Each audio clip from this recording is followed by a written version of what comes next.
Any summer holidays kannu call GT Holidays ku pannu. GT Holidays, South India's #1 travel brand. அதாவது அமைப்பு செயலாளருக்கும் மாநில தலைவர் அண்ணாமலைக்கும் சண்டென்றலாம் இல்லை. வந்த அண்ணிலிருந்து இன்னி வரைக்கும் பாஜக இருக்கிற தமிழ்நாட்டில் இருக்கிற எந்த தலைவர்களும் எந்த நிர்வாகிகளையும் மதிப்பதில்லை. அண்ணாமலை அவர்களா? மோடிக்கு மட்டும்தான் நான் கட்டுப்பட்டவன் அப்படின்னு பிரகடனப்படுத்தினார். இந்த விவகாரத்தில் இப்படி 4 பேர் சிக்கி கொண்டிருக்கிறார்கள், நீங்கள் தலையிட வேண்டும் என்று மாநில தலைவர் அண்ணாமலை கிட்ட ஒருத்தர் முறையிடுறார். இந்த 4 பேர்ல இந்த சம்பவம் தொடர்பாக எங்கிட்ட யாரும் வராதிங்கிறார். அண்ணாமலை கை கழுவிட்டாரா கட்சிக்காரங்களே? அதான் அர்த்தம். எங்கேயாவது ஆர்எஸ்எஸும் பாஜகவும் இணைந்து செயல்படுகிற காட்சி பார்த்தீங்களா? இல்லை சார். நட்டா ஏன் அப்படி சொல்றாரு? அதை விட உத்தவ் தாக்கரே ஒன்று சொன்னார், ஆர்எஸ்எஸ்ஸை அழிக்க பார்க்கிறார்கள் சொன்னார். இது வரைக்கும் ஆர்எஸ்எஸ் யாராவது மறுப்பு சொன்னாங்களா? இல்லை. பாஜகவுக்கும் ஆர்எஸ்எஸ்க்கும் ஒரு பிரச்சனை இருக்கு, ஒரு சண்டை போய் கொண்டிருக்கு. இந்துத்துவ தலைவர் என்று சொன்னதுக்கு மட்டுமல்ல, அண்ணாமலை நேற்று ஒரு பேட்டியில் சொன்னார், அணைய போகிற விளக்கு. ஆமாம், அதிமுக ஒரு அணைய போகிற விளக்குன்னாரு. அதாவது எந்த ஒரு கட்சி இன்னொரு கட்சி பார்த்து சொல்லக்கூடாத வார்த்தை. தமிழ்நாட்டில் 2 கட்சி தாங்க பெரிய கட்சி. தியானம் செஞ்சால் நீங்கள் வீட்டுக்குள்ளே இருக்கிறது தியானம். என் குடும்பத்துக்கு தெரியும், என் அக்கம் பக்கம் தெரியல. இப்படி விளம்பரம் செய்து கொண்டு தியானம் இருப்பதால் ஒரு பலனும் இல்லை. உடலுக்கும் பலனில்லை, உள்ளத்துக்கும் பலனில்லை, நாட்டுக்கும் பலனில்லை, அந்த கட்சிக்கும் பலனில்லை. எல்லாத்துக்கும் ஒரு கெட்ட பெயரை தேடி தருகிற முயற்சியில் தான் மோடி அவர்கள் இங்கே கன்னியாகுமரி வந்திருக்காங்க. தமிழின் மிக முக்கியமான செய்திகளையும் அரசியல் நிகழ்வுகளையும் உடனுக்குடன் தெரிந்து கொள்ள ஆதன் செயலியை டவுன்லோட் செய்யுங்கள். டவுன்லோட் செய்வதற்கான லிங்க் டிஸ்கிரிப்ஷனில் உள்ளது. ஆதன் தமிழ் நேயர்களுக்கு அன்பு வணக்கம். இன்று நம்மோடு மூத்த பத்திரிகையாளர் திருமிகு குபேந்திரன் அமைந்துள்ளார். வணக்கம் சார். வணக்கம். சமீபத்தில் பாஜக சார்பாக ஒரு கூட்டம் கூட்டியிருந்தாங்க, ஒரு தனியார் திருமண மண்டபத்தில். அங்கே அப்படியே ஒரு கோர் கமிட்டி கூட்டமாகவும் கூட்டியிருந்தாங்க. குறிப்பாக அங்கிருந்து நம்ம சில தகவல்கள் வரும்போது அமைப்பு செயலாளருக்கும் தமிழ்நாடு பாஜக மாநில தலைவர் 2 பேருக்கும் ஒரு பணிப்போர் இருக்குது. இவங்க சொன்னால் அவங்க கேட்க மாட்டேங்கிறாங்க, அவங்க சொன்னால் இவங்க கேட்க மாட்டேங்கிறாங்கிற ஒரு விஷயம் போய்கிட்டு இருக்கு. இதன் காரணமாக அமைப்பு செயலாளரே மாற்ற வாய்ப்பு இருக்குது அப்படிங்கிற செய்திகள்லாம் உழவிக்கிட்டு இருக்கு. அது எந்த அளவுக்கு சார் உண்மை? நான் ஒரு ஸ்கூப் நியூஸ் சொல்கிறேன் உங்களுக்கு ஓப்பனிங்ல. அதாவது அமைப்பு செயலாளருக்கும் மாநில தலைவர் அண்ணாமலைக்கும் சண்டென்றலாம் இல்லை. ஒரு வந்த அண்ணிலிருந்து இன்னி வரைக்கும் பாஜக இருக்கிற தமிழ்நாட்டில் இருக்கிற எந்த தலைவர்களும் எந்த நிர்வாகிகளையும் மதிப்பதில்லை. அண்ணாமலை அவர்களா? மோடிக்கு மட்டும்தான் நான் கட்டுப்பட்டவன் அப்படின்னு பிரகடனப்படுத்தினார். ஏன்னா மோடி சூப்பர் பவர். நீங்கள் அவர் பேர் சொன்ன பிறகு யாரும் கிராஸ் பண்ண முடியாது. புரியுதா உங்களுக்கு? அதாவது மோடி, அமித்ஷா இவங்க கையில் நான் இருக்கிறேன் அப்படின்னா மற்ற எந்த நிர்வாகியும் உங்களை பார்த்து ஒரு கேள்வி கூட கேட்க முடியாது. ஒரு சூப்பர் பவராக நினைக்கிறார் அண்ணாமலை. வந்து ஒரு மத்திய நிதியமைச்சர் நிர்மலா சீதாராமன் ஒரு முறை சென்னை விஜயம் வருகிறார். சில வருடங்களுக்கு முன்பு நடந்தது. திமுக ஆட்சி வந்த பிறகு வராங்க. அவங்களுக்கு ஒரு சின்ன டிராஃபிக் மூமெண்ட்டில் அவங்க புரோட்டோக்கால் ஏதோ ஒரு சின்ன இஷ்யூ நடக்குது. ஓகே. அது சம்பந்தமாக அண்ணாமலை அவர்கள் பேசுகிறார். அந்த அம்மா அப்பயே புரிஞ்சுக்கிட்டாங்க, அண்ணாமலை இந்த சப்ஜெக்ட் நீங்கள் தலையிடக்கூடாதுன்ட்டாங்க. இது நடந்த உண்மை. ஓகே. ஸோ எல்லா விஷயத்தையும் தமிழ்நாட்டுக்குள்ளே இவர் தான் தீர்மானிக்க வேண்டும் என்று முடிவு செய்கிறார். ஒன்று.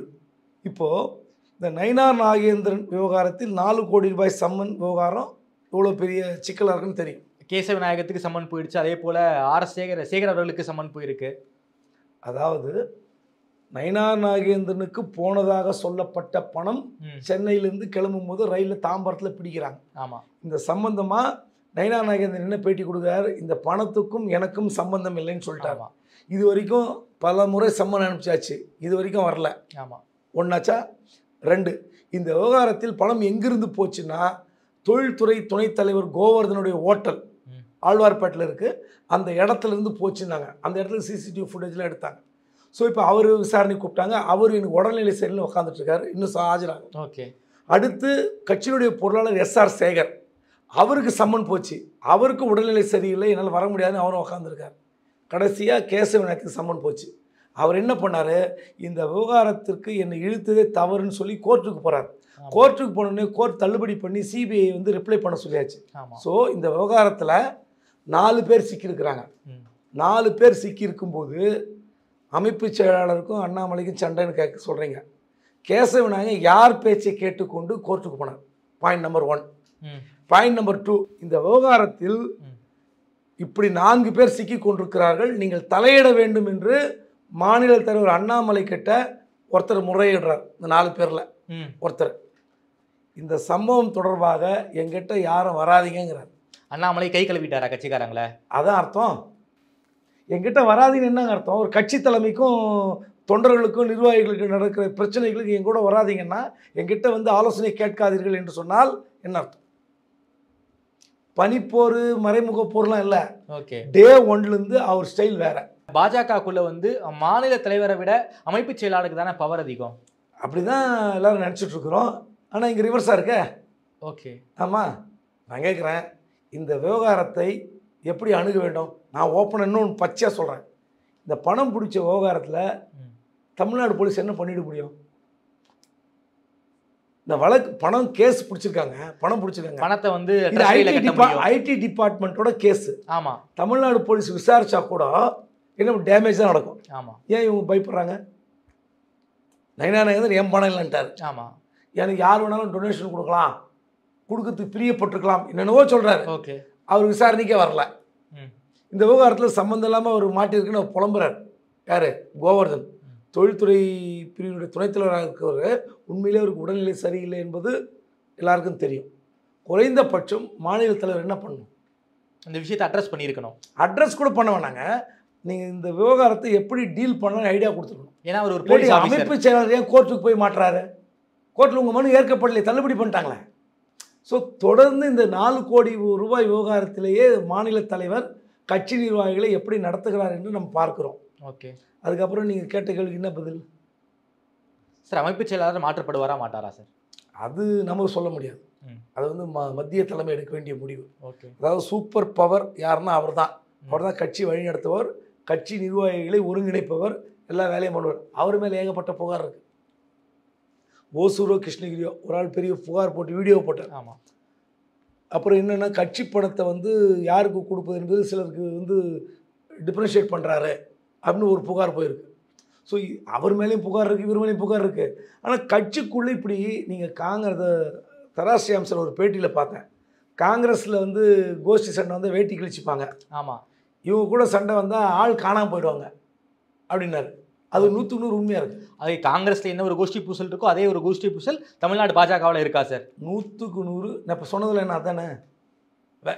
ஆனால் வெளியே தெரியலையே சார். வெளியே அதாங்க சொல்கிறேனே, காங்கிரஸ் வந்து வெளியே தெரியும், ஜனநாயகம் இருக்குதுன்னு அர்த்தம். சரி, கருத்து மோதல், ஜனநாயகம், சண்டையெல்லாம் நடக்கும். ஓகே, உன் கருத்துக்கு எதிர்கருத்து சொல்வேன். அழகிரி கருத்துக்கு செல்வ பெருந்தை எதிர்கருத்து சொல்லலாம். ஆமாம், செல்வ பெருந்தை கருத்துக்கு அழகிரிக்கு எதிர்கருத்து சொல்லலாம். ஆனால் இந்த கட்சியில் என்ன ஆச்சு? யாராவது ஆனால் எல்லாரும் எஸ்ஆர் சேகர் அண்ணாமலையை ஒரு இடத்துல கொடுத்துட மாட்டார்.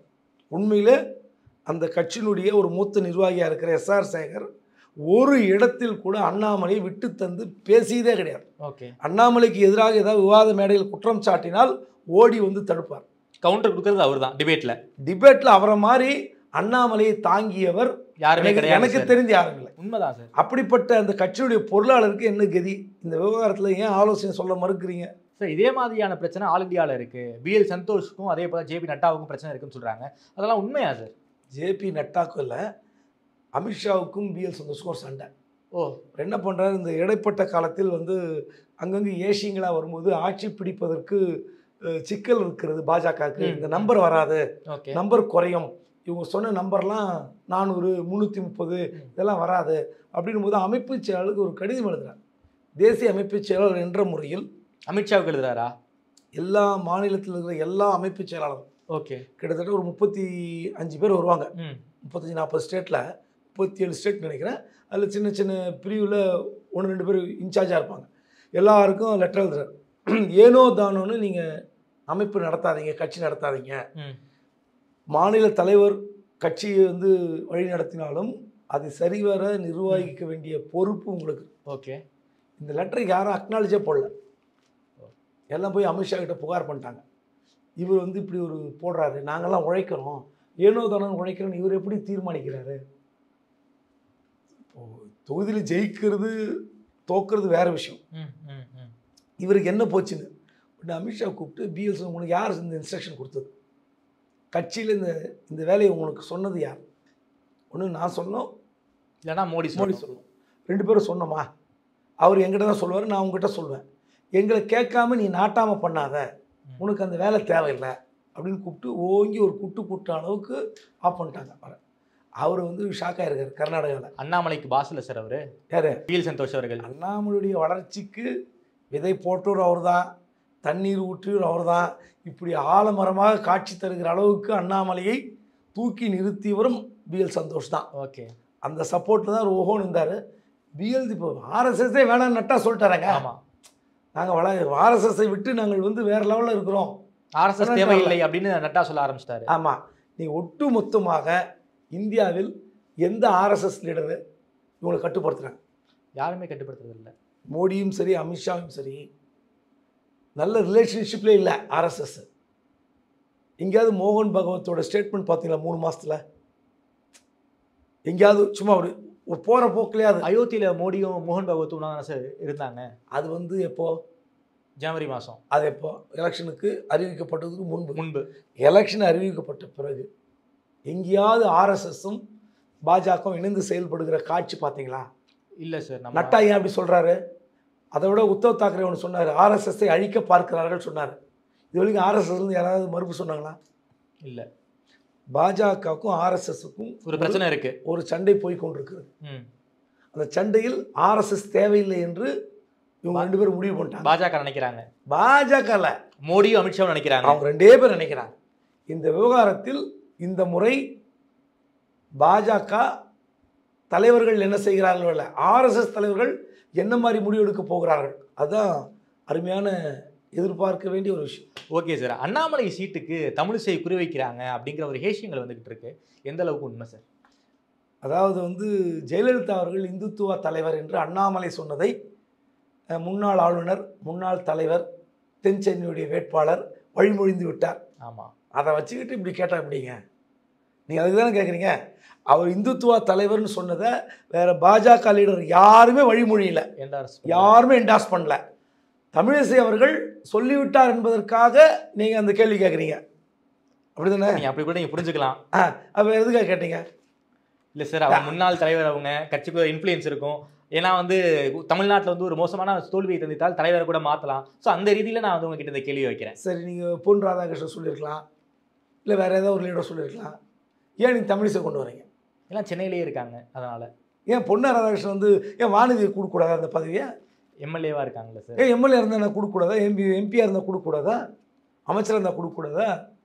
ஏன் நீங்கள் அண்ணாமலைக்கு எதிராக தமிழிசை முன்னிறுத்துகிறீர்கள்? ஏன்னா அவரும் ஒரு முன்னாள் தலைவர், கட்சியை கிராஸ் ரூட் அளவுக்கு கொண்டு போனதா தமிழிசைக்கு ஒரு பெரிய பங்கு இருக்குது, அதனால் அப்படி கேட்குறேன். இல்லை, அவங்க வந்து இந்த விவகாரத்தை பேசியது தான் இப்போ சமூக வலைதளங்களில் போட்டு டேமேஜ் பண்ணுறாங்க. ஓகே, அண்ணாமலை சொன்னதை வேறு எந்த பாஜக தலைவர் சொல்ல ஏற்றுக்கொள்ளவில்லை. இந்த அம்மா சொல்லியிருக்கணுமா கூடாதான்றது அந்த அம்மாவுடைய உரிமை. ஓகே, நான் அதுக்குள்ளே போகல. பட் ஜெயலலிதா அவர்கள் இந்துத்துவ தலைவர் வந்து இவர் வழிமொழி வேண்டிய காரணமே சொல்லலை. சொல்லணும்ல. அவங்க வந்து சங்கராச்சாரியரை கைது பண்ணாங்க. ஒரு இந்துத்துவ தலைவராக இருந்தால் சங்கராச்சாரியரை கைது பண்ணியிருப்பாங்களா? நிச்சயமாக மாட்டாங்க. அப்போ நீங்கள் அங்கே டிஃப்ரென்ஸ் இருக்கா இல்லையா?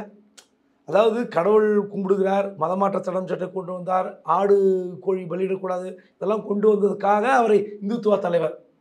இல்லை கரசவைக்கு ஆள் அனுப்புவதாக சொல்லியிருந்தார். ராமர் கோயில் இங்கே கட்டாமல் எங்கே கட்டுவது என்று கேட்டிருந்தார். ரைட்டு. 2011 ஆட்சிக்கு வந்த பிறகு என்ன பண்ணாங்க? ஜெருசலேம் பயணத்துக்கு நிதியுதவி கொடுத்தாங்க. அப்புறம் ரம்ஜானுக்கு அரிசி கொடுத்தாங்க, மதரசாக்களுக்கு, மசூதிகளுக்கு. இதெல்லாம் வந்து இந்துத்துவ தலைவர் செய்வாங்களா? நான் செய்த ஒரே தவறு பாஜகவோட கூட்டணி வைத்தது, இனிமேல் கூட்டணி வைக்க மாட்டேன். அது கூட அரசியல் ஸ்டண்ட்டுன்னு கூட வச்சுக்கலாம் நீங்கள். நான் கேட்குறது, சங்கராச்சாரியர் கைது செய்த பிறகு இன்னும் பல பிராமணர்கள் ஜெயலலிதாவை நிந்தித்து கொண்டிருக்கிறார்கள், ஓட்டு போட மறுக்கிறார்கள். ஏனென்றால் அவர்களுக்கெல்லாம் தலைவராக இருக்கிற சங்கராச்சாரியர் கைது செய்ததை பல தலைவர்கள் ஏற்கவில்லை. யாரோ தடுத்து பார்த்தாங்க. சோ தடுத்தார். சோ மூலியமாக பல சக்திகள், வாஜ்பாய் சொன்னார், அத்வானி சொன்னார். யார் சொல்லி அந்த அம்மா கேட்கலையே. சங்கராச்சாரியர் கைது பண்ணாங்களே, அதுவும் தீபாவளி அன்னைக்கு. அப்புறம் அப்போ அந்த அம்மா இந்துத்துவ தலைவரா? அப்போ நீங்கள் திரும்ப திரும்ப எதுக்கு நீங்கள் அந்த மாதிரி வந்து அதிமுக கிட்ட இருக்கிற அந்த சாஃப்ட் ஹிந்துத்துவா ஓட்டு வந்து நமக்கு வரணும் அப்படிங்கிற ஒரு விஷயத்துக்காக அப்படி பண்ணுறாங்க. மைனாரிட்டிஸ் ஓட்டு ஏடிஎம்கேக்கு போகக்கூடாது அப்படிங்கிற காரணத்துக்காக அண்ணாமலை இப்படி பேசியிருக்காரா? அதாவது மைனாரிட்டி ஓட்டு ஏடிஎம்கேக்கு போகலாம் விட்டுருங்க. ஆனால் கேட்குறேன், அந்த கட்சி எப்படி வாக்கு வங்கி வைத்திருக்குன்னு எல்லாருக்கும் தெரியும். இப்போ வந்து பாஜகவுக்கு எதிரான மனநிலை, மோடிக்கு எதிரான மனநிலை. இதனால் மைனாரிட்டி ஓட் பேங்க் ஃபுல்லாக டிஎம்கே சப்போர்ட் பண்ணுறாங்க. அது ஒரு அலைன்ஸாகவே இருக்குது. திமுகவில் அறிவிக்கப்படாத கூட்டணி ஒப்பந்தம் போடாத ஒரு அலைன்ஸ் எதிரானா மைனாரிட்டி ஓட்ஸ், கிறிஸ்டின் மற்றும் இஸ்லாமியர்கள் இருக்குது. அந்த ஓட்டை பிரிப்பதற்கு தான் அவர் இந்த கூட்டணியை வேண்டான்னு போயிட்டாரு. அப்போ என்ன அர்த்தம்? இந்துத்துவா பாதையில் விலகி விட்டு நீ ஏன் சொல்கிற? அந்த அம்மா உங்க கூட எப்போ கூட்டணி வச்சுக்கிட்டாங்களா? 2004க்கு பிறகு 98 வச்சாங்க, ஆட்சி கவுத்துட்டு வந்தாங்க. திரும்ப தவிர்க்க முடியாமல் 2004 வாஜ்பாயோட கூட்டணி வைத்தார்கள். ஆனால் 2004க்கு பிறகு பாஜகவோட கூட்டணி வச்சாங்களா? இல்லை. 2009 வைக்கல, 2014 வைக்கல. மோடியா அந்த லேடியான்னு கேட்டாங்க. அப்புறம் இந்துத்துவா தலைவர் இடத்தை நிரப்புவதற்கு பாஜகன்னா நாங்கள் தேர்தல் தாங்க முடிவு செய்யும். ஜூன் 4ஆம் தேதி அண்ணாமலை எங்கே இருக்கிறார், பாஜக வளர்ந்துருக்கிறதா இல்லையா, ரிசல்ட் தெரிஞ்சிடும் நமக்கு. அதில் தெரிஞ்சிடும். அதுக்கப்புறமா தான் நம்ம பேசுவோம். அண்ணாமலை அவர்கள் ஜெயலலிதா அவர்களை இந்துத்துவ தலைவர்னு சொல்லிட்டாரு. அதிமுக தரப்புல இருந்து எடப்பாடி கிட்ட இருந்து ஒரு ஸ்ட்ராங்கான ஒரு ரியாக்ஷன் இன்னைக்கு வரைக்கும் வரவே இல்லையே. ஜெயக்குமார் மிக காட்டமாக பேசியிருக்காரு, ஆனால் எடப்பாடி அவர்கள் கிட்ட இருந்து எந்த ஒரு பெரிய ஒரு ரியாக்ஷன் வரவே இல்லையே. இது என்ன சார் காரணம்? இல்லை, எல்லோரும் இந்த கேள்வி கேட்கிறால். எனக்கும் இந்த ஒரு கேள்வி இருக்கிறது. ஓகே, அதாவது இந்துத்துவா தலைவர் என்று சொன்னதற்கு மட்டுமல்ல, அண்ணாமலை நேற்று ஒரு பேட்டியில் சொன்னார் அணைய போகிற விளக்குன்னு. ஆமாம், அதிமுக ஒரு அணைய போகிற விளக்குன்னாரு. அதாவது எந்த ஒரு கட்சி இன்னொரு கட்சி பார்த்து சொல்லக்கூடாத வார்த்தை இது. ஆமாம், இந்த கட்சி வளர விட மாட்டோம், அழுத்தி விடுவோம் ஒழித்து விடுவோம்னு பொலிட்டிக்கலாக ஸ்டண்ட் அடிக்கிறது வேற. அணைய போகிற விளக்குன்னா தமிழ்நாட்டில் 2 கட்சி தாங்க பெரிய கட்சி. ஒன்று அதிமுக முதல்ல, இல்லை திமுக ரெண்டாவது, இல்லை திமுக முதல்ல, இல்லை அதிமுக ரெண்டாவது. இந்த 2 கட்சி தவிர வேறு எந்த கட்சி பெரிய கட்சி? வேற எந்த கட்சியும் கிடையாது. அப்போ அணைய போகிற கட்சின்னு உங்களுக்கு எந்த அளவுகோல்ல நீங்க சொல்றீங்க? எலெக்ஷன் ரிசல்ட் வச்சு கூட சொல்லியிருக்கலாம். எது எலெக்ஷன் ரிசல்ட் என்ன? 33 தொகுதியில் வந்து டெபாசிட் வாங்காமல் போகுது. சரி, அதுக்காக கட்சி அழிஞ்சிருமா? நான் கேட்குறேன், கட்சி அழிஞ்சிருமா?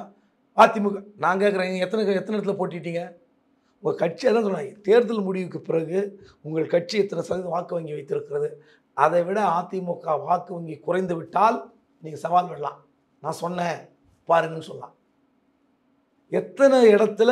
ஒரு 6-7 இடத்தில் பாஜக வாக்கு வங்கி உயரும். அது எப்படி? தருமபுரி சௌமியா அன்புமணி கூட்டணி உங்கள் கட்சி வேட்பாளர் இல்லை. வேலூர் ஏசிஎஸ் சண்முகம் உங்கள் கட்சி வேட்பாளர் இல்லை, கூட்டணி கட்சி. Theni Ramanathapuram OPS, Theni TTV. இந்த இடத்தெல்லாம் யார்? கூட்டணி கட்சிகள். நாகர்கோயில் மட்டும் கொஞ்சம் நல்லா வாங்கும், 2வது இடத்துக்கு வருவாங்க. ஏன்னா அந்த மனநிலை தட்பவெட்ப நிலைலாம் அது. சார் கோயம்புத்தூர் விட்டீங்களே? கோயம்புத்தூர் 3வதுங்க. நான் சொல்லலை, நீங்கள் தானே சொல்கிறீங்க கோயம்புத்தூர். நான் சொன்னேண்ணா, கேள்வி கேட்டீங்க, பதில் எந்து 3வது இடம் தான் அவருக்கு. நயினார் நாகேந்திரன் வரலாம். இதை தவிர நயினார் நாகேந்திரன் நாகர்கோயில், நெல்லை நாகர்கோயில் தவிர வேறு எந்த இடத்துல பாஜக, தமிழிசை கூட 2வது இடம் 3வது இடத்துக்கு வரலாம். தென் சென்னை இயல்பாக அந்த ஓட்டு வங்கி என்று சொல்கிறார்களே தவிர இந்த முறை பார்ப்போமே. அதான் சொல்கிறேன், நீங்கள் வாக்கு வங்கி உங்களுக்கு எத்தனை கிடைக்கிறது என்பதை 4ஆம் தேதி பார்த்துட்டு பேசணும். அதுக்காக இன்னொரு கட்சி இந்த அளவுக்கு அவமானதிக்கூடாது. எடப்பாடி ஏன் இதெல்லாம் பதில் சொல்லலைன்னா எனக்கு சந்தேகம் இருக்குது. எடப்பாடி பயந்துடுறாரு, பயப்படுறாரு, அண்ணாமலை பார்த்து பயப்படுறாரு, பாஜக இவருக்கு பதில் சொல்ல வேண்டிய அவசியம் இல்லை என்று நினைக்கிறார் என்று நான் கருதுகிறேன். ஓகே சார், நீங்கள் ஒரு வார்த்தை சொன்னீங்க, அண்ணாமலை 3வது இடம் தானா கோயம்புத்தூரில்? பின்ன என்ன சார், அவர் நம்ம முதல் இடத்துக்கு வரப்போகிறாரு, ஜெயிக்க போகிறதில்ல. ஜெயிக்கிறதுக்கு ஒரே வாய்ப்பு திமுக. திமுக ஜெயிக்காத பட்சத்தில் அதிமுக ஜெயிக்கும். 2 தான். அண்ணாமலை ஜெயிக்கவே மாட்டார். ஓகே சார், ஜூன் 4 தெரிஞ்சிடும் சார். நானும் அதான் சொன்னேன். ஆனாலும் சொல்கிறேன் 3வது இடம் அண்ணாமலைக்கு, 3வது இடம். Okay sir. ஏன்னா 1 லட்சம் வாக்குகள் காணாமல் போயிட்டுதுன்னாரு. ஆமாம். அதுக்கப்புறம் என்ன பண்ணாரு? காணாமல் போன பட்டியலில் இருந்து அறிவிச்சாரா? போராட்டம்லாம் பண்ணாங்க சார். அதில் ஓட்டு போட்டவங்களாம் கையில் ஓட்டு போட்டதுன்னு பதாகை வச்சுருந்தாங்க. ஓட்டு போடாதவர்கள். நான் என்ன கேட்குறேன், உண்மையிலே ஒரு இன்ஜினியரிங் டீம் வார் ரூம் இருந்ததுன்னா அந்த இடத்துல இந்தந்த வார்டில் இந்தந்த பூத்தில் எவ்வளோ பேருக்கு மிஸ் ஆச்சு? யார்? தாமரை செல்வன் ஓட்டு இல்லை, பாப்பா குபேந்திரன் ஓட்டு இல்லை, லிஸ்ட் எடுத்து ரிலீஸ் பண்ணுமா இல்லையா? போன தேர்தலில் இவர்களுக்கு வாக்கு இங்கே இருந்தது, இந்த முறை இல்லை. அந்த மாதிரி ஏதோ ஒரு லிஸ்ட் பாஜக விட முடியுமா? விட முடியாதா? விட்டுருக்கலாம் சார். ஏன் விடல? 1 லட்சம் வாக்குகள் மிஸ்ஸிங் எதுக்கு சொன்னது?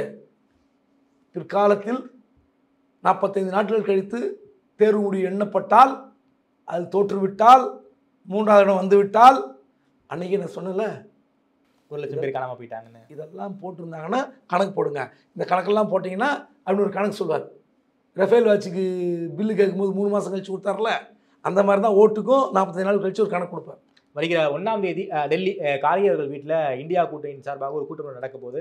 அந்த கூட்டத்தில் தமிழக முதல்வர் அவர்கள் கலந்து கொள்ள மாட்டார் அப்படிங்கிற ஒரு செய்தி வந்திருக்கு. இதுக்கு என்ன சார் காரணம்? ஏன்னா அவர் நிச்சயமாக போவார் எல்லாருமே எதிர்பார்க்கப்பட்ட நிலையில் இப்போ ஏற்பட்ட ஒரு செய்தி திடீர்னு ரத்தாயிருக்கு. இதுக்கு என்ன காரணம்? பின்னாடி ஏதாவது அரசியல் இருக்கா? டிக்கெட்டு வந்து 1ஆம் தேதி காலை 6:40 மணிக்கு விஸ்தாரா ஏர்லைன்ஸில் போடப்பட்டது. ஓகே. சிஎம் முதலமைச்சர் மு க ஸ்டாலின் வருகிறார். ராஜ்யசபா எம்பிகள் அனைவரும் தவறாமல் டெல்லியில் கூடியிருக்க வேண்டும், ரிசீவ் பண்ண வேண்டும்னு டிஆர் பாலு ஒரு நோட் அனுப்புகிறார் எல்லாருக்கும். ஸோ அவர் போகிறது உறுதியாக தான் இருந்தது. இப்போ இன்று பிற்பகலில் திடீரென்று ஒரு செய்தி வருகிறது, முதலமைச்சருடைய பயணம் ரத்து என்று. அது விசாரித்தா உடல்நிலை சரியில்லை அப்படின்னு ஒரு தகவல் வருது. அது உண்மையாக பொய்யெல்லாம் நான் போய் விசாரிக்க முடியாது, அவங்க சொல்கிறத நம்ம கேட்டுக்கணும். ஆனால் 2 விஷயம் இருக்குது. ஒன்று, இவ்வளவு அவசரமாக ஏன் டெல்லி இந்தியா கூட்டணி கூட்டணும்? என்ன அவசரம்? நீங்கள் 5ஆம் தேதி 5ஆம் தேதி கூட்டி வச்சு ஸ்டாலின் போலனா தான் தப்பு. ஓகே. ஒருவேளை இந்தியா பிளாக்கு வந்து 290 இடங்கள் பிடித்து விட்டோம், கூட்டணியோடு சேர்ந்து நம்ம ஆட்சி பிடிக்க வாய்ப்பு இருக்கிறதுனா இவர் போய் தாகணும். இந்த ப்ரிலிமினரி மீட்டிங்கில் என்ன முடிவு எடுத்துட முடியும்? இல்லை, மம்தா வேற வரல. மம்தா விட்டுருங்க, மம்தா கூட்டணியிலே இல்லையே.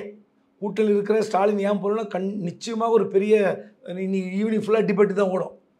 முதலமைச்சர் பயணம் ரத்து, அப்போ பாஜக ஆட்சி பிடிப்பது உறுதி, இந்தியா கூட்டணி வராது, திமுக தயங்குகிறது என்றால் உண்மை தானே, இதெல்லாம் பேசுவாங்க. நடுவில் பிரசாந்த் கிஷோர் வந்துட்டு போனார். அதை வச்சு வந்து ஒருவேளை பாஜகவின் தூதுவராக பிரசாந்த் கிஷோர் பேசினார். அவர் பேச்சை கேட்டுக்கொண்டு மு க ஸ்டாலின் போகவில்லை, இப்படியும் விவாதம் வரலாம். எதுவாக இருந்தாலும் இன்னும் அதாவது ஆக்க பொருட்களை ஆற பொருட்கள்ம்பாங்க. நீங்கள் சோறு ஆக்கி வச்சாச்சு, இலையில் பரிமாறத்துக்குன்னு 2 நாள் இருக்குது. ஓகே, சாப்பிட்டு போகலாம், யாருக்கு நல்லா இருக்கோ சாப்பிட்டு போட்டோம். எதுக்கு இவ்வளோ அவசரம்? அவசரப்பட்டிருக்கக்கூடாது. இந்த கூட்டத்தை கூட்டும்போது ரொம்ப யோசித்து கூட்டியிருக்கணும். இதில் வந்து அரசியல் இருந்தால் திமுக தவறு ஒருவேளை செய்கிறது என்றால், அதாவது வேறு ஏதாவது நோக்கத்திற்காக, இப்போ நீங்கள் சொன்னீங்களே பிரசாந்த் கிஷோர் சொன்னார், வந்தார், பார்த்தார், அவருக்காக திமுக இப்படி போகாமல் மறுத்தால் சிக்கலாம். சரி, இந்தியா கூட்டணி வந்து வெற்றி பெறுகிறது, அப்போ வந்து ஸ்டாலின் வந்து இப்போ ஆட்சியில் பங்கேற்காமல் இருப்பாரா? அதனால் இந்த விவகாரத்தில் இன்னும் உண்மையான சூழல் என்னன்னு தெரியல. உடல்நிலை சரியில்லை என்று முதல் கட்ட தகவல் வருகிறது. சரி, டிஆர் பாலு கலந்துக்க போகிறாரு, கண்டிப்பாக பேட்டி கொடுக்க போகிறாங்க. என்ன முடிவு எடுக்க போகிறாங்கன்றது வெளியே தெரிய போகுது, பார்த்துக்கலாமே. Okay sir. சார், நம்ம பிரதமர் காபந்து பிரதமர் கன்னியாகுமரியில் வந்து 3 நாள், அதாவது கிட்டத்தட்ட ஒரு 2.25 நாள் தியானம் பண்ணிக்கிட்டு இருக்காரு. நாட்டு நலனுக்காக தியானம் அப்படி இப்படின்லாம் எல்லாரும் சொல்லிக்கிட்டு இருக்காங்க. மேகப்பட்ட கெடுபிடிகள்னு சொல்கிறாங்க. என்ன சார் காரணம்? திடீர்னு தமிழ்நாட்டை வந்து ஒரிசாவில் மிக மோசமாக அவங்க பேசிட்டு தமிழ்நாட்டில் தியானத்தில் உட்காந்துருக்காரு. என்ன பிளான் பிரதமர் மோடி அவர்களுக்கு? அதாவது நம்ம வந்து தியானம் செய்வது எப்படின்னு எல்லாருக்கும் தெரியும், ஒரு யோகா செய்வது எப்படின்னு எல்லாருக்கும் தெரியும். எல்லாத்தையுமே வெளிச்சம் போட்டு காட்டுறதுக்கான முயற்சியில் ஈடுபடுகிறார். ஒரு மார்க்கெட்டிங் ஸ்ட்ராட்டஜி, வேறு ஒன்றுமே கிடையாது. 28 செகண்டுக்கு 9 ஆங்கிளில் கேமரா வச்சுருக்காங்கலாம் சொல்லிக்கிட்டு இருக்காங்க எல்லாரும். அதெல்லாம் நடக்கட்டும். நான் கேட்குறேன், தியானம் செஞ்சால் நீங்கள் வீட்டுக்குள்ளே இருக்கிறது தியானம். இப்போ நான் வீட்டில் இருந்து யாருக்கும் தெரியாமல் காலையில் என் குடும்பத்துக்கு தெரியும், என் அக்கம் பக்கம் தெரியக்கூடாது, தியானம் பண்ணிட்டு வந்தால் அது தியானம். ஆனால் தியானம் செய்வதை விளம்பரம் செய்துவிட்டு நீங்கள் ஒரு 6 போர்க்கப்பல் வைசாக்லேருந்து வந்திருக்கு பாதுகாப்புக்கா சார்? ஆமாம், 6 போர்க்கப்பல். அதுக்கப்புறம் இது வந்து நேவி, அதுக்கடுத்தும் இந்தியன் கோஸ்டல் கார்டு, அவங்க கடற்படை, அதுக்கடுத்து நம்ம Tamil Nadu coastal security, marine police, 4 அடுக்கு பாதுகாப்பு, கடலை சுற்றி கடலுக்குள்ளே.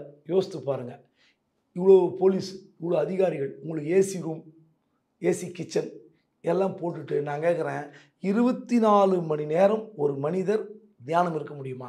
அரசியலில் 10 ஆண்டு காலம் பரபரப்பாக இருந்தவர் ஒரு 24 மணி நேரம் யாராவது அப்படியே அமைதியாக யார்கிட்டையும் பேசாமல் தவம் மாதிரி இருக்க முடியுமா? முடியாது. கஷ்டம் சார்.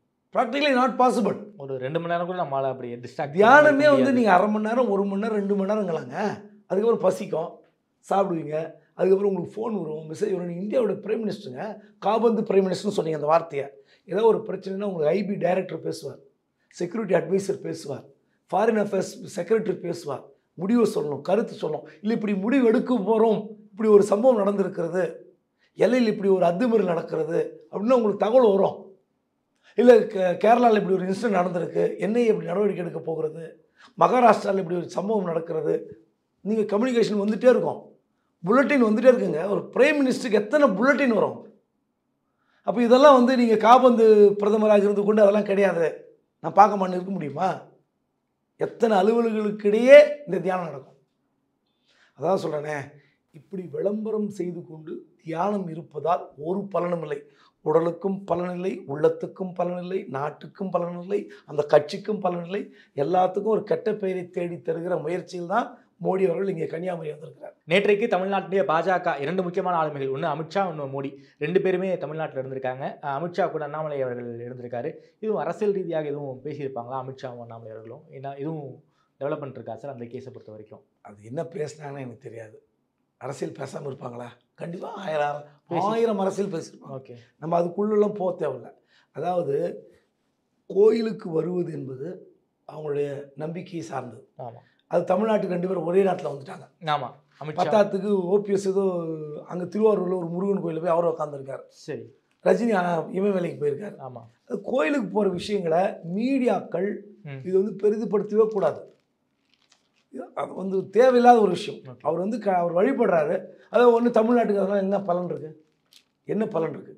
கன்னியாகுமரியில் மக்கள் துன்பப்பட்டது தான் அதிகம். இவரால் வந்து பொதுமக்கள் துன்பப்பட்டதும் சுற்றுலா பயணிகள் கஷ்டப்பட்டதும் வருத்தி கொண்டது தான் அதிகம். மீனவர்கள் கடலுக்கு போக கூட தலைன்னு சொல்லி. ஆமாம், அதெல்லாம் சொல்லணும். அது மாதிரி விஷயங்கள் தான் நம்ம பேசணும் மீடியாக்கள். இவர் வந்து இங்கே கடவுள் கும்பிடுவதால் என்ன லாபம்? நீ இந்து தர்மப்படி, இந்து நம்பிக்கைப்படி தூணிலும் இருக்கிறார், துரும்பிலும் இருக்கிறார், கடவுள் எங்கும் நிறைந்திருக்கிறாருன்னா எங்கே ஒன்றா கும்பிடலாங்க, எங்கே ஒன்றா கும்பிடலாம் உட்காந்து. நீங்கள் மனசில் நினச்சா கடவுளை கும்பிடலான்றாங்க. அப்படி இருக்கும்போது இப்படிலாம் விஐபிகள்லாம் வந்து தொந்தரவு பண்ணுறது சரியில்லை. அதுவும் தேர்தல் நேரத்தில். மற்ற நேரத்தில் நீங்கள் கும்பிட்றீங்க, கும்பிடாமல் போகிறீங்க. தேர்தல் நேரத்தில் தேர்தல் கமிஷன் இந்த நடைமுறையை தடுத்திருக்க வேண்டும். வேடிக்கை பார்க்கிற கமிஷன் மக்களுக்கு தான் துன்பம், ஜனநாயகத்துக்கு துன்பம். ஓகே சார், கடைசி கேள்வி சார். ஜூன் 4க்கு பிறகு தமிழ்நாடு அரசியல் எப்படி பயணிக்க வாய்ப்பு இருக்குது? ஏதாவது ஒரு கருத்துக்கள் உங்களுக்கும் இருக்கும், அசம்ஷன்கள் இருக்கும். எப்படி பயணிக்க வாய்ப்பு இருக்குது சார் ஜூன் 4க்கு பிறகு தமிழ்நாடு அரசியல்?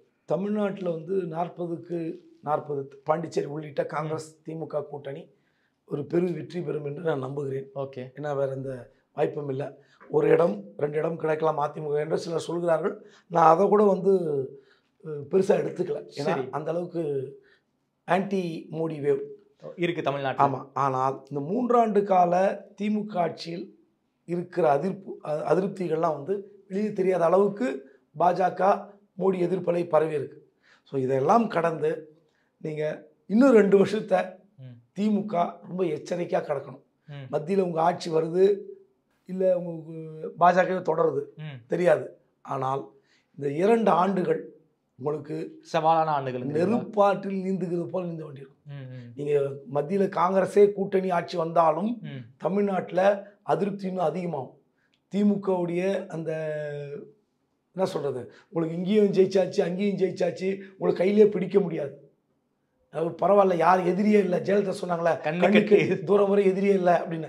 அந்த மாதிரி நினப்பில் நீங்கள் இருந்து என்றால் நீங்கள் இப்போது துணை முதல்வராக உதயநிதி அவரை பதவி ஏற்றத்துக்கு கொண்டு வந்து அழகு பார்த்து நாளைக்கு இந்த தலைவராக, திமுக தலைவராக, திமுகவுடைய தொண்டர்கள் நம்பிக்கை நட்சத்திரம் வரப்போறார்ல, அவருக்கு தான் பெரிய கஷ்டத்தை கொடுக்க போகிறீங்க. ஏனென்றால் சும்மா கிடையாது, எவ்வளோதான் கொடுத்தாலும் மக்களை திருப்திப்படுத்த முடியாது. ஏன்னா இந்த ஓட்டு சதவீதம் தெரிய போகுது உங்களுக்கு.